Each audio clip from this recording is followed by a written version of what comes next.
So a couple of weeks ago, just after Thanksgiving, I ran the Space Coast Marathon in Cocoa, Florida. It was my third ever marathon. I bought the entry fees as a birthday present to myself, and I finished it. I mean, look, they even gave me this shiny medal for completing it, which I guess is it's pretty cool, right? Yeah, but as I finished, I didn't really feel like I expected to when I began training.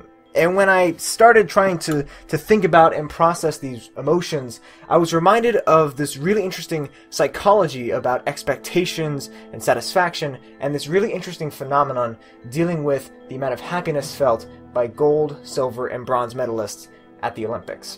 In 1995, a few psychologists made an interesting observation about the happiness of people standing atop the medal stand in the 1992 Atlanta Summer Olympics. First place seemed to be absolutely ecstatic, right? I mean, who could blame them? They had literally just been recognized as the best in the world at their sport of choice. Second seemed to be far less satisfied, not like angry or anything, just not as happy. Which also makes sense. They were second in the world, and although that's obviously incredibly impressive, it doesn't quite have the ring of first. It's obvious that they should be less happy than the winner. But here's where it gets interesting. When the scientists looked at bronze medalists, they were absolutely elated.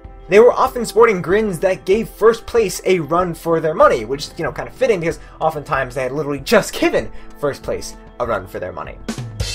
But they were, on average, far happier than silver, the people who had outperformed them, who were one step higher on the podium atop the world stage. Lest you think this is an isolated incident, other researchers found similar results for the 2000 and 2004 Summer Games. You'd expect that happiness would decrease monotonically based on placement, first being the happiest, second being the next happiest, and third being last. But that's not what happens. Second is slightly less happy than you'd expect, and third is just way happier. This isn't unique to Olympic medalists. This odd relationship between outcome and satisfaction has been seen in everything from finance to education. While objective outcome certainly matters to satisfaction, right? I mean, silver medalists were happier than the people who finished 10th, those making millions of dollars are happier than those who make hundreds of dollars, and people with B's are happier than those with D's. Outcome isn't everything. A big, if not bigger part, comes in how that outcome compares to how you think it could have gone. Events don't just happen in a vacuum. Well, I mean, technically everything is happening in the near vacuum of space, but let's not worry about that right now. As you undertake tasks, observe things unfolding, and just go through life in general, your brain is hard at work trying to stitch together what it all means. One of the many, many ways it can do so is to imagine what it would be like if things had turned out differently. That is, it can construct what's called a counterfactual. As the name implies, counterfactuals are imagined scenarios that investigates what reality would be like if something counter to what factually happened had occurred. They are the spontaneous what-ifs we conjure from time to time as we try to better explain the past, explore the future, and process what we're experiencing in the present. One of the simplest ways that we can form counterfactuals is by using the expectations we developed before an event took place. Research shows that expectations play a pretty big role in how satisfied we are with something. If outcomes are better than expected, then we're happy. If they're worse, well, then we're unhappy. Or, at least less happy. People investing who expect a big payoff will feel regret if that payoff never comes, but those who go in with low expectations will be pleased as punch if they start to see some serious returns. And there are loads of papers in consumer psychology about how customer satisfaction is better when the services exceed the expectation. If expectations was all that there is, then maybe what's going on with the medalists is that third performed better than expected, while those placing second performed worse than expected. I mean, that's definitely plausible. But when researchers controlled for that by looking at pre-event rankings and the qualifying round performances, they found that it explained, maybe an okay chunk of satisfaction, but certainly not all of it. That's because expectations are only one way that we can generate counterfactuals. The strength of a counterfactual on satisfaction is based on how easily the brain can bring that counterfactual up. Developing expectations over time, leading up to an event, reinforces those ideas in your brain and makes them more accessible. But counterfactuals can also be generated live and be made meaningful based on the intensity of what people just went through and the salience of certain comparisons. And few things can be more intense for athletes than the Olympics, and few comparisons more salient than the dude beaming atop the podium and the numerous athletes who didn't even make it there. This explains the weird pattern in the athlete's satisfaction. Second place may be second best in the world, but they're comparing themselves to first. It's quite easy to imagine how it could have been them standing atop the world stage if they had just done something differently. What if they had practiced more? What if they had changed their strategy? What if they hadn't loaded up on Arby's right before the race, but instead had literally eaten anything else? Like seriously, anything else. Why choose Arby's? That one you brought on yourself. Point being, they're thinking of all the things they could have done right, but didn't, and that lowers their satisfaction. Third place is thinking about all the ways things could have gone wrong for them, but didn't. They're thinking about how fortunate it is to be on the stage as opposed to, not. And that makes them happier. The way that counterfactuals form, upwards or downwards, matters a great deal in how satisfied we were after an event.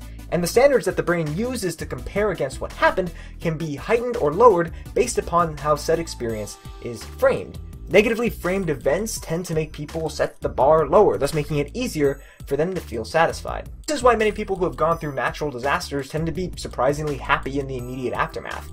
They're surrounded by all the things that they could have lost, their homes, their livelihoods, or even their lives. They're happy just for them to still be in one piece. Counterfactuals can also be the source of more complicated retrospectives as well. You know how people say, winning isn't everything? Well, they're right, although maybe not in the way that the phrase is commonly invoked in this case. Research shows that people who lose can feel good about a loss if the counterfactuals allow them to rationalize it in a way that makes them seem like they're gaining something like progress or relief. But it also shows that it can make winners feel disappointed in the outcome if they underperformed in the way that mattered to them the most. And thinking about it, that's exactly how I feel when contemplating my marathon. When I entered this race, I did so hoping to not only finish, but to do so faster than I had the previous two. I had done all my training runs in preparation for me to run a certain time, but at the end of the day, I just didn't hit the mark. And the thing is, I objectively did pretty good. I ran it in 3 hours and 33 minutes, which isn't, bad for a 24-year-old. I got 46th place overall. Hell, I actually won my age division. But because it didn't compare to the expectations I set to the counterfactuals that were forming and flashing in my mind as I was crossing the finish line, I felt disappointed. Now, fortunately, a couple of weeks have passed, which allows me to, kind of reconceptualize and think about this in a more positive light. But I think that there's something to be said about setting reasonable expectations and finding the most positive way to think about things. Because, as the science shows, when it comes to satisfaction, what happens in reality only matters so much. A really big part of what matters is what happens, well, in here. Looking forward to seeing what you guys think about the science of counterfactuals, expectations, or satisfaction just in general, or any thoughts you guys have for future topics down in the comment section below. Look forward to reading all of them, answering a few of them in the next office hours. So I had to take a couple of weeks off because just real life and grad school and just everything kind of was overwhelming for a couple of weeks there, but fortunately all of the things that were preventing me from making videos have been, resolved for now. The semester is just about done, so, we're looking kind of clear over the next 3 weeks. So we're going to be having a video for the next 3 weeks, and I'm going to be taking off a couple of weeks for Christmas and for New Year's, because Christmas is Christmas, and New Year's is not just New Year's, it's also my father-in-law's birthday. So, we're going to be doing some fun stuff for that, and I would like to be able to just focus on family during that time. So we're going to have videos for the next 3 weeks, and then after that, I'm going to see you all in the new year. And look, we're already a little bit ready for Christmas. We got the lights up. I've been waiting till after Thanksgiving to do so because, just like everyone else, I kind of hate the Christmas creep.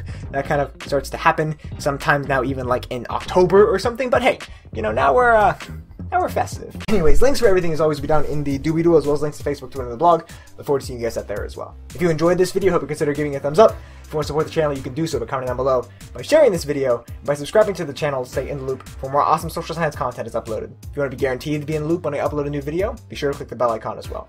As always, thank you guys so much for watching. I'll see you next time.